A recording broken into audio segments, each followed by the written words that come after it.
नमस्कार दोस्तों। आज हम लोग टॉपिक स्टार्ट करेंगे औपचारिक और अनौपचारिक। यहाँ पे थोड़ा सा मिसप्रिंट हो गया है, यहाँ पे होगा औपचारिक। और साथ में आप लोग नोट करते चलिएगा क्योंकि आज थोड़ा लिखना पड़ेगा। यहाँ पे होगा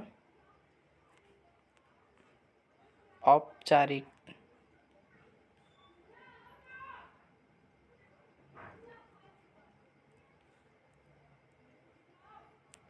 ठीक, औपचारिक और अनौपचारिक। तो औपचारिक और अनौपचारिक पढ़ने से पहले मैं बता दूं, लास्ट वीडियो में हम लोगों ने पढ़ा था अर्थव्यवस्था के प्रकार। उसमें हमने पढ़ा था बंद अर्थव्यवस्था, खुला अर्थव्यवस्था, गिग अर्थव्यवस्था। वहाँ पे शब्द आया था औपचारिक और अनौपचारिक, संगठित असंगठित क्षेत्र क्या होते हैं और ये कैसे कार्य करते हैं। तो आज हम लोग यही टॉपिक पढ़ेंगे, औपचारिक अनौपचारिक क्या क्या चीज़ें होती हैं। और उसमें ये भी आया था कि किसान किस तरीके से जुड़े होते हैं गिग अर्थव्यवस्था में या अर्थव्यवस्था में। ठीक है, तो हम लोग पहले जानेंगे औपचारिक और अनौपचारिक। तो पहले हम लोग सब हेडिंग कर लीजिएगा औपचारिक। अब औपचारिक अनौपचारिक क्या होता है। औपचारिक वो होता है जो संगठित क्षेत्र में कार्य करने वाले को ही औपचारिक क्षेत्र कहा जाता है। संगठित क्षेत्र, ऑर्गेनाइज्ड या फॉर्मल। संगठित क्षेत्र जैसे जैसे कोई ऑफिस है, ठीक, तो वो क्या है, किसी ने ऑर्गेनाइज्ड किया है। जैसे मान लीजिए जियो है, तो जियो के एमडी कौन है, अंबानी जी हैं। तो अंबानी जी हैं तो उन्होंने क्या किया, एक ऑर्गेनाइजेशन बनाया। तो वो वहाँ पे एक मैनेजर होगा, एक एमडी होगा, उसके नीचे क्लर्क होंगे, उसके नीचे इंजीनियर्स होंगे या फिर जो ऑफिशियल कार्य करते हैं वो लोग होंगे। एक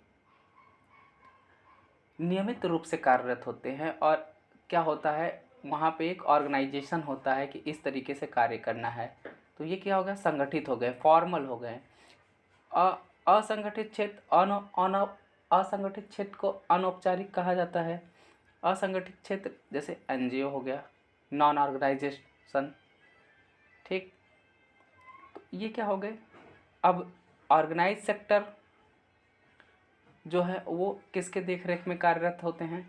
ऑर्गेनाइज सेक्टर या औपचारिक या संगठित क्षेत्र जो होते हैं वो सरकार के देख रेख में होते हैं। लेकिन एनजीओज हो गए और बाकी बहुत सारे एनजीओज होते हैं, ये सब क्या होते हैं, ये अपना खुद का ऑर्गेनाइजेशन होता है।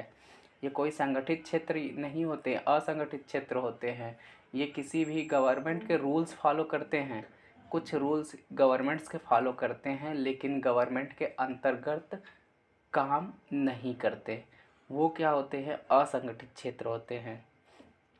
अब ये होगा कि असंगठित और अनौपचारिक में अंतर क्या है। संगठित और असंगठित से संगठित और औपचारिक तो सेम होते हैं, लेकिन थोड़ा सा असंगठित और अनौपचारिक में अंतर क्या है। तो पहले ये समझ, एक तो टॉपिक हो गया कि संगठित क्षेत्र क्या होते हैं। संगठित क्षेत्र वही होते हैं जो क्या होते हैं, संगठित क्षेत्र में कार्य करने वाले को ही औपचारिक क्षेत्र कहा जाता है, जो अभी मैंने बताया एग्जाम्पल में। असंगठित क्षेत्र को अनौपचारिक कहा जाता है। असंगठित क्षेत्र को अनौपचारिक कहा जाता है, लेकिन इसमें अंतर क्या है वो समझ लेते हैं। थोड़ा सा अंतर भी है इन दोनों में, असंगठित और अनौपचारिक में। अंतर क्या है, देखिए लिखा है भारत में असंगठित क्षेत्र कितने हैं, 85%, जबकि अनौपचारिक कितने हैं, 92। कैसे, इस प्रकार अनौपचारिक असंगठित की तुलना में अधिक है। कारण देखते रहिएगा। कारण क्या है, संगठित क्षेत्र में कार्य करने वाले बहुत से श्रमिक संविदा कॉन्ट्रैक्ट में होते हैं जो असंगठित के भाग माने जाते हैं, इसलिए अनौपचारिक क्षेत्र अधिक है। जैसे अब गवर्नमेंट सेक्टर है, जैसे एक लेखपाल की वैकेंसी है, ठीक, लेखपाल की वैकेंसी में एक तो वैकेंसी निकली, ठीक है, एक वैकेंसी निकली, वो किसके थ्रू निकली, सरकार के थ्रू, तो वो क्या हो गया, संगठित क्षेत्र हो गए, वो तो परमानेंट है। लेकिन उसमें एक वैकेंसी निकली कॉन्ट्रैक्ट संविदा नाम से, गवर्नमेंटल कॉन्ट्रैक्ट या सरकारी संविदा कार्य। तो वो जो संविदा है उसी को क्या कहते हैं, कॉन्ट्रैक्ट कहते हैं। तो वो ना तो गवर्नमेंट के नहीं होते, वो कॉन्ट्रैक्ट में कार्य होते हैं, वो ऑफिशियल नहीं होते, संगठित क्षेत्र में नहीं होते हैं। उनका जितना काम करते हैं उतना पेमेंट मिलता है और एक समय पे उन्हें निकाला भी जा सकता है। लेकिन अगर जो परमानेंट है, संगठित क्षेत्र में है, सेलेक्ट हुए हैं, उनको जब तक वो हैं तब तक या तो एज रिटायर एज हो गया तब हटाया जाएगा, या तो किसी गैर कानूनी क्षेत्र में पाए गए तब उन्हें हटाया जा सकता है। नहीं तो वो कार्यरत होंगे अपने एज के अनुसार जितना उनका कार्यकाल होगा। लेकिन एक असंगठित क्षेत्र, अनऑर्गेनाइज या संविदा वाले जो होते हैं, कॉन्ट्रैक्ट जॉबर जो होते हैं, उनका कार्यकाल सरकार निर्धारित करती है कि हम इतने साल आपको कॉन्ट्रैक्ट पे रखेंगे, 4 साल, 5 साल, 10 साल, 25 साल। तो वो क्या होता है, कॉन्ट्रैक्ट बेस्ड होता है, उसे ही अनौपचारिक बोलते हैं या असंगठित क्षेत्र बोलते हैं। ठीक है, मैं एक एग्जांपल दे रहा हूँ, आप देख लीजिए। एग्जांपल के थ्रू आपको समझा दे रहा हूँ, ग्राफ बना रहा हूँ, नोट करते चलिएगा तो आपको शायद अच्छे से समझ में आएगा।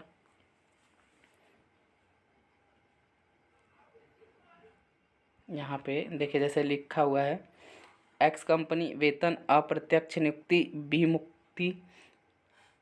विमुक्ति का मतलब वो विमुक्ति नहीं है, नियुक्ति और वेतन एक साथ हो गया है यहाँ पे, श्रमिक और कॉन्ट्रैक्टर।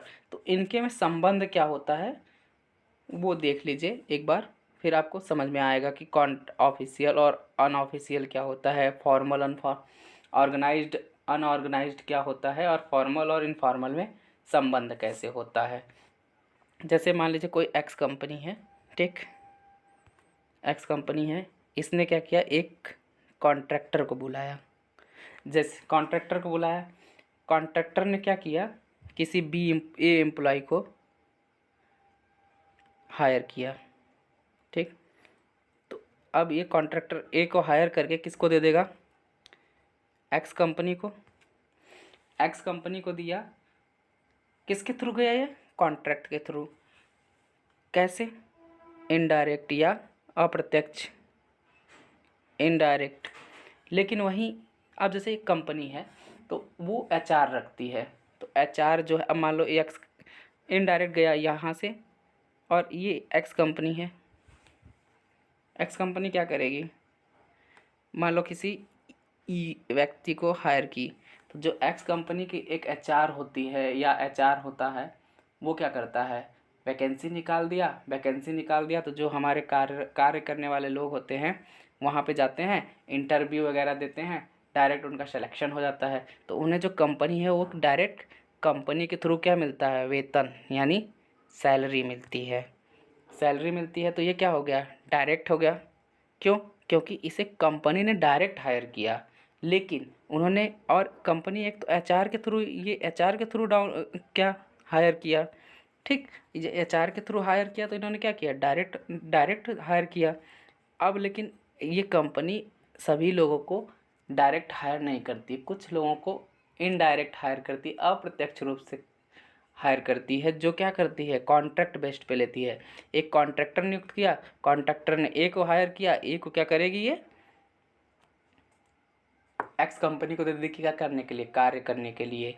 अब एक्स कंपनी को कार्य करने के लिए दे दी, अब कार्य करने के लिए दे दी, लेकिन अब जो एक्स कंपनी है इन्हें डायरेक्ट पेमेंट नहीं देगा, क्योंकि ये अनऑर्गेनाइज्ड है। किसके थ्रू आए हैं, कॉन्ट्रैक्ट के थ्रू, संविदा के थ्रू आए हैं। तो अब ये कंपनी क्या करेगी, डायरेक्ट पेमेंट इसे देगी, ठीक, किसको, कॉन्ट्रैक्टर को, और फिर ये कॉन्ट्रैक्टर इनको क्या करेगा, इनको पेमेंट करेगा डायरेक्ट। अब ये कॉन्ट्रैक्टर क्या करेगा, वेतन का डायरेक्ट सैलरी इसको देगा और ये इसको सैलरी देगा। जब एक्स कंपनी सी को देगी यानी कॉन्ट्रैक्टर को देगी, तो कॉन्ट्रैक्टर ए एम्प्लॉय को देगा, किसके, इनडायरेक्ट। इनडायरेक्ट, तो ये क्या हुआ, अनऑर्गेनाइज्ड या अनौपचारिक, इनफॉर्मल ये डायरेक्ट कंपनी के थ्रू नहीं है। अब एक्स कंपनी जो हायर की थी वो डायरेक्ट ई को याद हायर की थी। ई कंपनी ई क्या करेगा, डायरेक्ट आएगा इसके पास पेमेंट। तो ये क्या है, संगठित क्षेत्र से है, जो ऑर्गेनाइजेशन से डायरेक्ट जुड़ा हुआ है। और ए जो ए है वो डायरेक्ट नहीं जुड़ा हुआ है। किससे जुड़ा हुआ है, कॉन्ट्रैक्टर से। जैसे हम क्या करते हैं, घर पे बिल्डिंग बनवाएं तो हम क्या करते हैं, किसी कॉन्ट्रैक्टर को ढूंढ लाते हैं। कॉन्ट्रैक्टर क्या करता है, कॉन्ट्रैक्ट ले लेता है। मान लो मैं घर बनाया तो कॉन्ट्रैक्ट पे घर बनवाने के लिए दे दूँ, और जब घर बनवाऊँगा तो एक कॉन्ट्रैक्टर को हायर कर दिया कि भाई आप मिस्त्री लाओ, लेबर लाओ और मेरा काम करवा दो। मैं क्या हूँ, मैं एक ऑनर हूँ। मैंने कॉन्ट्रैक्टर को हायर किया। कॉन्ट्रैक्टर, मैं किसको पैसा दूंगा, कॉन्ट्रैक्टर को। अब कॉन्ट्रैक्टर किसको पैसा देगा, मिस्त्री को, लेबर को, कारीगरों को। तो क्या हुआ, मैंने डायरेक्ट किसको दिया, कॉन्ट्रैक्टर को। कॉन्ट्रैक्टर ने किसके दिया, लेबर और मिस्त्री को। तो मैं डायरेक्टली किसको दे रहा हूँ, कॉन्ट्रैक्टर को। तो ये क्या हुआ, संगठित रूप से मैंने दिया। लेकिन जब मेरे थ्रू तीसरे आदमी के पास पहुँच रहा है इनडायरेक्टली, वो क्या है, मैंने कॉन्ट्रैक्टर को दे दिया। कॉन्ट्रैक्टर कितना दे रहा है, वो कैसे डील किया, मुझे नहीं पता। मुझे पता होगा कि मैंने इतने रुपए में हायर किया था। अब उसने कितने में हायर किया वो जाने। ठीक है, तो ये औपचारिक और अनौपचारिक में अंतर है, संगठित क्षेत्र असंगठित क्षेत्र में। ठीक है, और ए और ई दोनों क्या हैं, श्रमिक हैं। दोनों क्या हैं, श्रमिक है। आई होप आपको समझ में आया होगा। ये चार्ट बना लीजिएगा, और जो भी चीज़ें ना समझ में आए कमेंट में बता दीजिएगा, मैं फिर से एक बार एक्सप्लेन कर दूंगा। अब ये तो संगठित असंगठित क्षेत्र हो गया, लेकिन उसी में आता है किसान। अब किसान वाली जो बातें आई थी, अब किसान क्या क्या होते हैं। किसान देखो कई टाइप के होते हैं। किसान बेसिकली 3 टाइप के होते हैं। किसान, खुदकास्ट और काश्तकार, फार्मर, सेल्फ फार्मिंग और टीनेंट। ठीक, अब पहले जान लेते हैं किसान क्या होता है। ठीक है, किसान क्या होता है। किसान वे होते हैं जिनके पास स्वयं की भूमि होती है। ठीक है, किंतु वे अपने भूमि पे स्वयं खेती नहीं करते। ठीक, भारत में भू स्वामित्व के आधार पर किसानों को 4 भागों में बांटा गया है।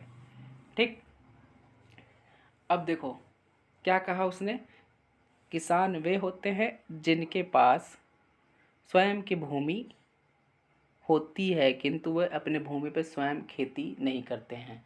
जैसे अब हमारे गांव में क्या होता है, गांव में और सबके गांव में क्या क्या होते हैं, कोई भूस्वामित्व है यानी मुखिया है, या बड़ा व्यक्ति है जिसके पास 10 बीघा, 15 बीघा, 20 बीघा खेत है, लेकिन वो खेती नहीं करता। वो क्या करता है, किसी को दे देगा, कहेगा आधा पैसा मैं दूंगा, आधा तुम देना, और खेती कर लेंगे भाई।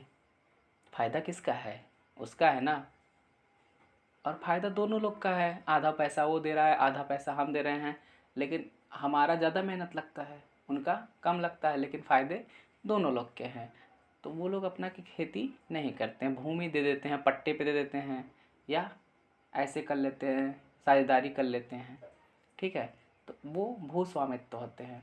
और भू स्वामित्व के आधार पे भारत में किसानों को 4 भागों में बांटा गया। कौन कौन से, सीमांत किसान, लघु किसान, मध्यम किसान, और मध्यम में एक है सब हेडिंग में बड़े मध्यम किसान, और लास्ट होगा हमारा कौन सा, बड़े किसान। ठीक है, तो पहले हम लोग एक एक करके समझते हैं।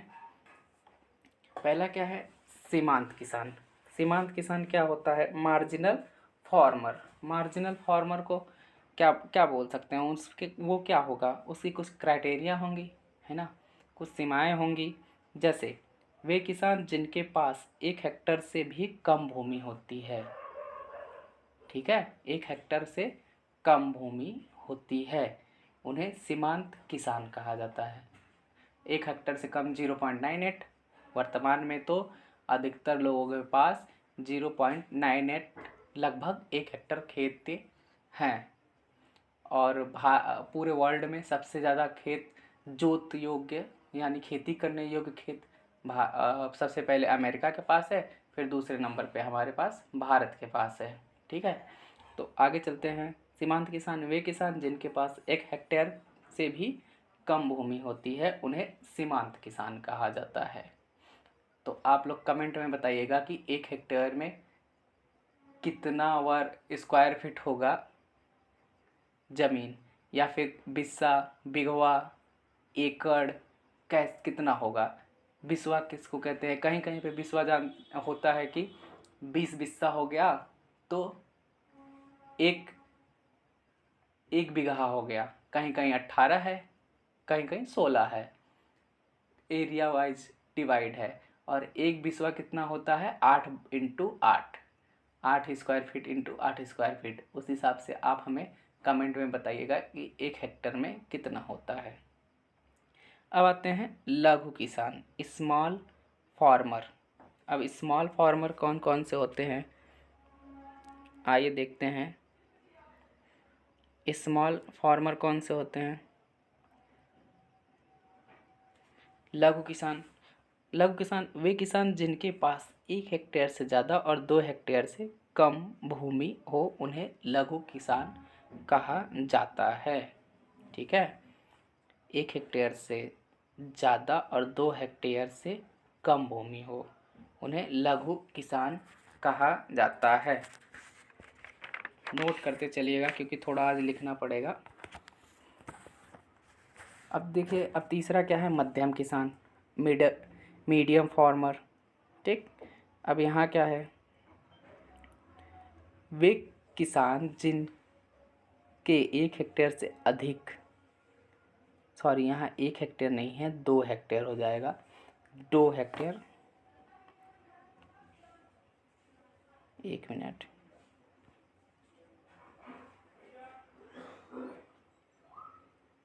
यहाँ 1 नहीं है, इसको कर लीजिएगा 2,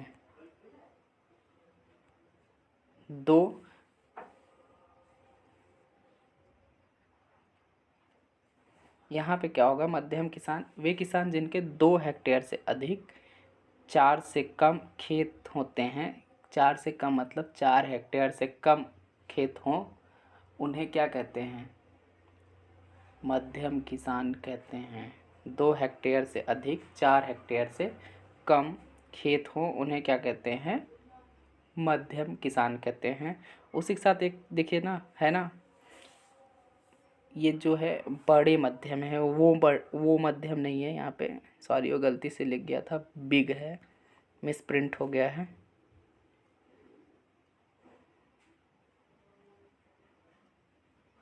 यहाँ पे है बिग,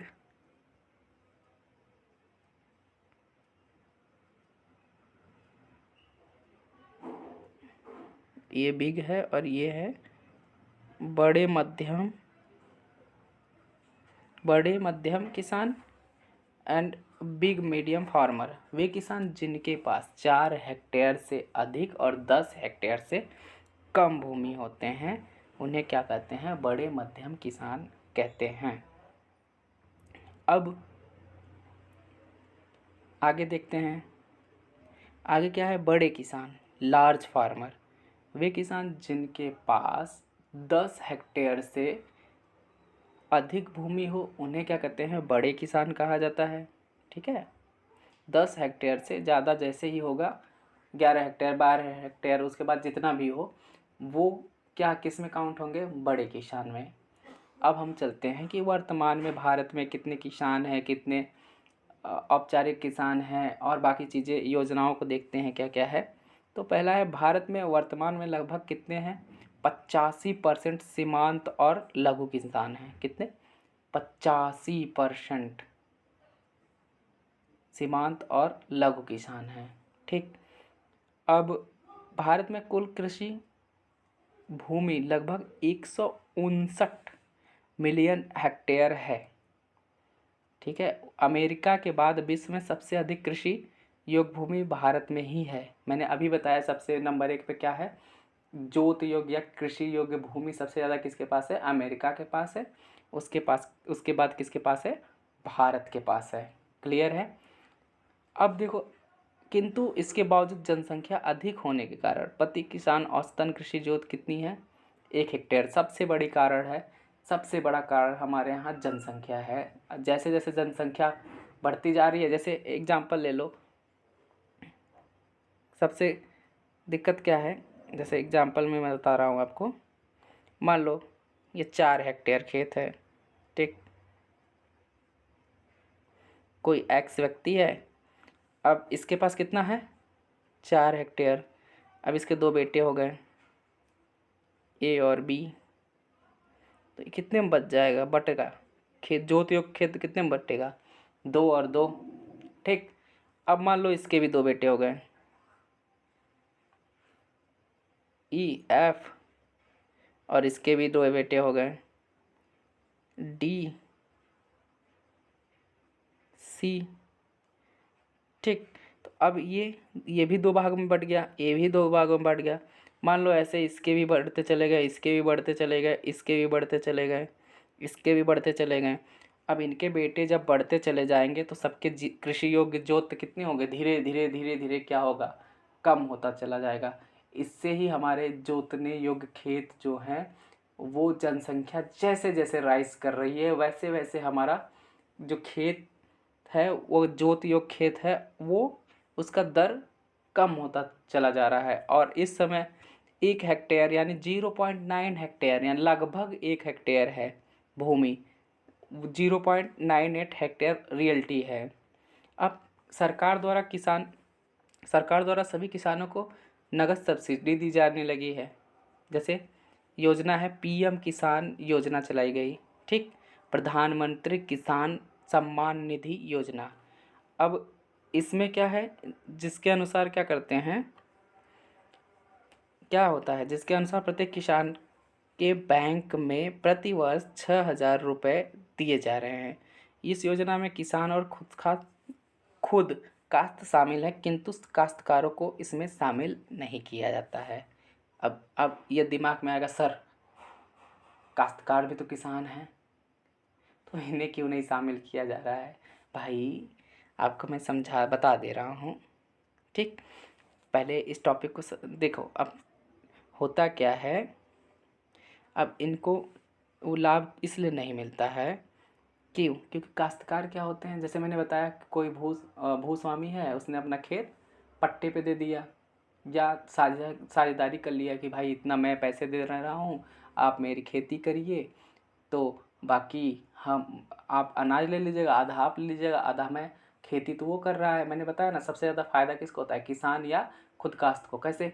अब जो खेत है, खेत किसके नाम पे है? किसान के या खुद काश्त के? काश्तकार क्या कर रहा है वहाँ पे? साझेदारी करके खेती कर रहा है। आप लोगों में से ही बहुत लोग होंगे जो किसी दूसरे के खेत पे कार्य करते होंगे, या तो उन्हें सालाना पैसा देते होंगे या उनके साथ साझेदारी करके काम करते होंगे। तो लेकिन खेत किसके नाम पे है? किसान या खुद काश्त का। तो इस योजना का लाभ किसको जा रहा है? किसान और खुद काश्त को। काश्तकार को बेचारे को कुछ नहीं मिल रहा है। तो अब लाभ पीएम किसान योजना यानी पीएम की प्रधानमंत्री किसान सम्मान निधि योजना किसको मिल रहा है? किसान को 6,000 रुपये पर ईयर उन्हें मिल रहा है। तो इस तरीके से योजना का लाभ जिसको मिलना चाहिए उसको नहीं मिल रहा है, जो खेती कर रहा है उसको नहीं मिल रहा है, जो खेती नहीं कर रहे हैं उनको मिल रहा है, ठीक है। और खुद काश्त क्या होता है? खुद काश्त, यदि किसान अपने कृषि भूमि में स्वयं व उसके परिवार खेती करे तो उसे क्या कहते हैं? खुद काश्त कहते हैं। जैसे मैं हूँ और मेरा पूरा परिवार है, हम लोग क्या करें, कहीं कोई आश्रित ना हो, मेरे पास मान लो 4 हेक्टेयर क्या है? खेत है, और मैं और मेरे परिवार मिल के उस 4 हेक्टेयर खेतों में सब्जी और फसल वगैरह उगाते रहें। तो हम क्या कर रहे हैं? अपने ही भूमि में स्वयं क्या कर रहे हैं? खेती कर रहे हैं और उपज कर रहे हैं या उत्पादन कर रहे हैं। तो वो क्या है? हम खुद काश्त हैं, अपने खुद के काम में अपना खुद से ही कार्यरत हैं, ठीक है। अब आता है काश्तकार। काश्तकार क्या होते हैं? काश्तकार वे होते हैं जिनके पास भूमि नहीं होती है, वे या तो मजदूरी और वेतन के रूप में दूसरे के खेतों में कार्य करते हैं या किसान में किसी भूमि पट्टे पर लेकर उस पर खेती करते हैं और बदले में किसान को लगान या किराया चुकाते हैं। जो अभी मैं बार बार समझा रहा हूँ कि पट्टे पे ले लेते हैं खेती या साझेदारी करके खेती करते हैं। ठीक है, अब आगे चलते हैं।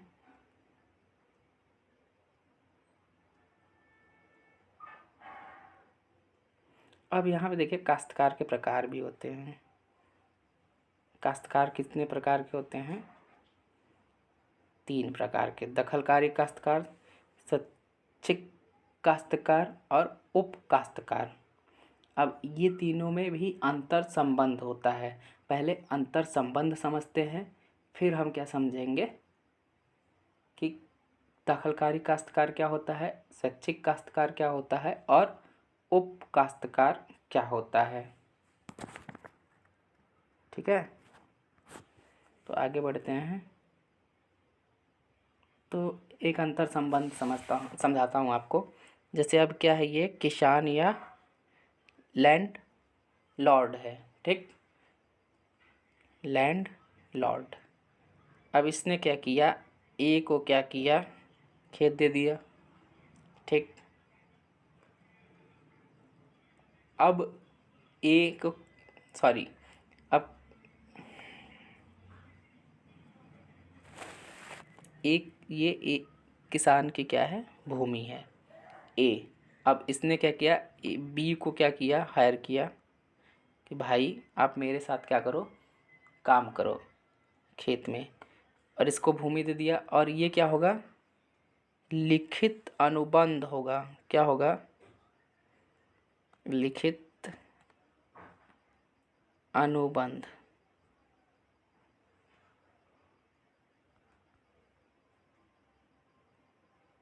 लिखित अनुबंध मतलब क्या, जैसे आप किसी यहाँ रेंट पे रहने जाते हैं तो क्या करते हैं, रेंट पे करते हैं। कुछ जगह तो मतलब मंथ होते ही मांग लेते हैं पेमेंट, या कुछ लोग एडवांस लेते हैं और एक पेपर पे साइन करवाते हैं कि हम आपको 1 साल से ज़्यादा रूम या फ्लैट रेंट पे नहीं दे सकते। तो वो क्या हुआ, लिखित अनुबंध हो गया, बॉन्ड साइन करवा लिए। ठीक है, एक बॉन्ड साइन हो गया। तो जो किसान या लैंडलॉर्ड है उसकी भूमि क्या है, ए है। उसने क्या किया, अनुबंध किसके साथ किया, लिखित अनुबंध बी के, मान लो 5 साल का किया। तो अब अगर 5 साल का इसने अनुबंध किया है, तो अब ए जो है, किसान जो है, ए वाली लैंडलॉर्ड जो है जिसकी भूमि है, बी को 5 साल तक अपने खेत जोतने से मना नहीं कर सकता है, जब तक कि बी जो है, बी किसान है, वो खुद खेत को ना छोड़े। तो इसे क्या कहते हैं, दखलकारी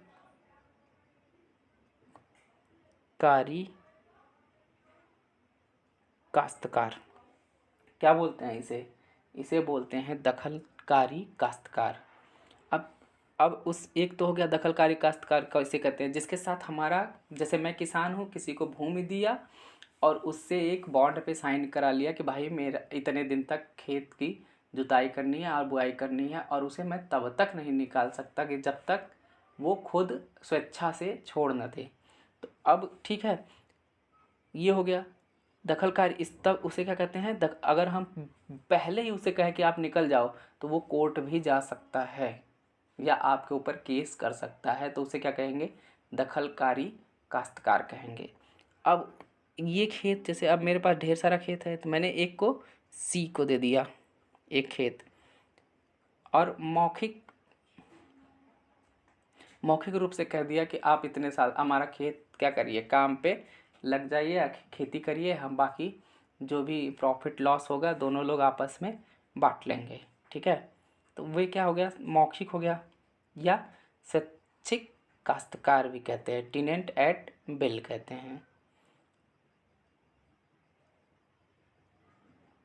और ये सुरक्षित नहीं होते, क्योंकि यहाँ पे कोई बॉन्ड साइन नहीं होता है। जैसे मैं अभी आपको मैं बुलाऊं, कहूँ मेरे यहाँ काम करो, मैंने कोई अनुबंध ना लगा, मैं कोई जैसे अब जैसे स्टूडेंट रहते हैं, अगर वो रह रहे हैं अपने मन से, मौखिक रूप से बात हो गई ऑनर से, या हम हैं खेत में बुलाएं किसी को और खेत में काम करने के लिए बोलें भाई आ जाओ हमारे यहाँ काम करो, और मैंने कोई अनुबंध साइन नहीं कराया, मान लो बीच फसल में आधा खेत जुताई किया आधा नहीं किया और भाग गया, तो हम भाग गया तो किसान को हानि हो गया।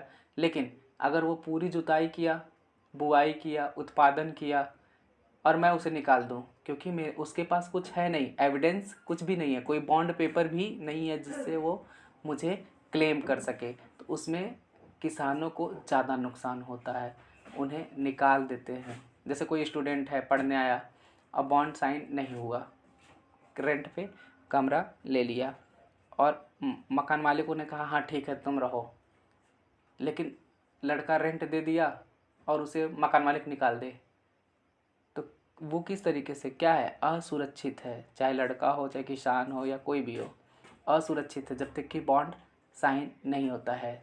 तो जो असुरक्षित है उसे ही क्या कहते हैं, मौखिक अनुबंध या स्वेच्छाकारी अनुबंध। और जो दखलकारी होते हैं काश्तकार, वो क्या करते हैं, अब ये तो इसने मान लो इसने 5 हेक्टेयर प्लस 5 ईयर, और ये 5 हेक्टेयर क्या लिया, खेत ले लिया ना, खेत ले लिया। अब खेत ले लिया तो ये चाहे जो करे खेत के साथ, इसमें ये जो ए है, किसान या लैंडलॉर्ड उसे कुछ नहीं कहेगा। तो ये क्या करेगा, 2 लोगों को उठाया, मान लो डी और ई, इन दोनों को आधा आधा खेत बांट दिया और इनसे कहा कि भाई तुम खेती करो, लेकिन ये इनके साथ कोई भी बॉन्ड साइन नहीं करेगा, इनके साथ कोई भी बॉन्ड साइन नहीं करेगा। तो वो क्या होंगे, किसान तो होंगे लेकिन काश्तकार भी, यही काश्तकार होंगे, लेकिन इन्हीं को क्या बोलते हैं, उप काश्तकार। इन्हीं को क्या बोलते हैं, उप काश्तकार। एक बार आपको फिर से समझा देता हूँ। एक लैंडलॉर्ड, जो ए है वो भूमि है किसकी, लैंडलॉर्ड या किसान की, वो किसको दे दिया कॉन्ट्रैक्ट पे, बी को, लिखित अनुबंध के साथ। तो अब ये दखल भी दे सकता है, अगर ये कुछ किसान अगर कुछ कहा या उसे जबरन निकालने की कोशिश किया तो वो केस वगैरह भी कर सकता है, क्योंकि उन्होंने बॉन्ड साइन किया है। अब वहीं अगर ए सी के साथ मौखिक अनुबंध कर ले, तो इस यहाँ पे जो सी है वो असुरक्षित होता है, क्योंकि मौखिक अनुबंध है तो वहाँ पे वो कभी भी किसान को निकाल सकता है, ठीक है, लेकिन बी को नहीं निकाल पाएगा, क्योंकि बी के पास एविडेंस है, इनके पास कुछ भी नहीं है। तो इन्हें ही क्या कहते हैं, मौखिक या स्वैच्छिक काश्तकार। और बी जो है दखलकारी है, तो अब ये क्या करेगा, 2 लोगों को और हायर कर लिया, कहा कि भाई 5 हेक्टेयर है, 2.5 हेक्टेयर तुम ले लो, 2.5 हेक्टेयर तुम ले लो और खेती करो, जो होगा आधा मेरे को दे देना, ठीक, तो आधा दे देना, 1/3 दे देना। तो अब ये क्या किया, जो ये तो खुद काश्तकार था दखलकारी, और इसने 2 लोगों को और उठा लिया, तो अब ये 2 लोगों को और उठा लिया, तो ये दोनों क्या हो गए, काश्तकार के भी काश्तकार हो गए, तो इन्हें ही क्या कहते हैं, उप काश्तकार कहते हैं। ठीक है, क्लियर है। तो एक बार ये देख लीजिए, नोट कर लीजिएगा और बाकी नोट डाउन कर लीजिए। 1 मिनट, देखिए ये नोट्स हैं, दखलकारी काश्तकार पढ़ लीजिए एक बार, बता दे रहा हूँ मैं। यह वे काश्तकार होते हैं जिनका भूस्वामी के साथ हमेशा लिखित अनुबंध होता है।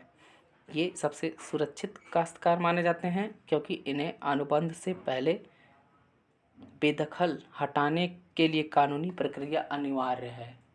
क्लियर है, मैंने क्या बोला, अगर पहले हटाएंगे तो कानूनी क्या प्रक्रिया वो भी अपना सकता है, और अगर इसे हम समय से पहले हटाना है तो एविडेंस लाना पड़ेगा, फिर उसे हटा सकते हैं और कानूनी प्रक्रिया अपनानी पड़ेगी। और स्वैच्छिक काश्तकार, यह वे काश्तकार होते हैं जिनका भूमि स्वामी के साथ मौखिक अनुबंध होता है यह असुरक्षित होते हैं क्योंकि इन्हें कभी भी बेदखल किया जा सकता है। क्लियर है। अब आता है उप काश्तकार सबटेनेंट। यह वे काश्तकार होते हैं जिनका अनुबंध मौखिक रूप से दखलकारी काश्तकार के साथ होता है। यह भी असुरक्षित होते हैं। भारत में वर्तमान में सबसे ज़्यादा कौन से लोग हैं? स्वैच्छिक और उप काश्तकार ही हैं। ठीक है। और इन्हें पीएम किसान योजना का काश्तकार में किसी भी काश्तकार को पीएम किसान योजना का लाभ नहीं मिलता। कमेंट में आप बताइए पीएम किसान योजना कब लागू हुआ। तो आज का लेक्चर यहीं पे समाप्त करते हैं। मिलेंगे नेक्स्ट लेक्चर में इकोनॉमी के अन्य प्रकार के साथ। Thank you. वीडियो अच्छा लगे तो लाइक शेयर एंड सब्सक्राइब करें।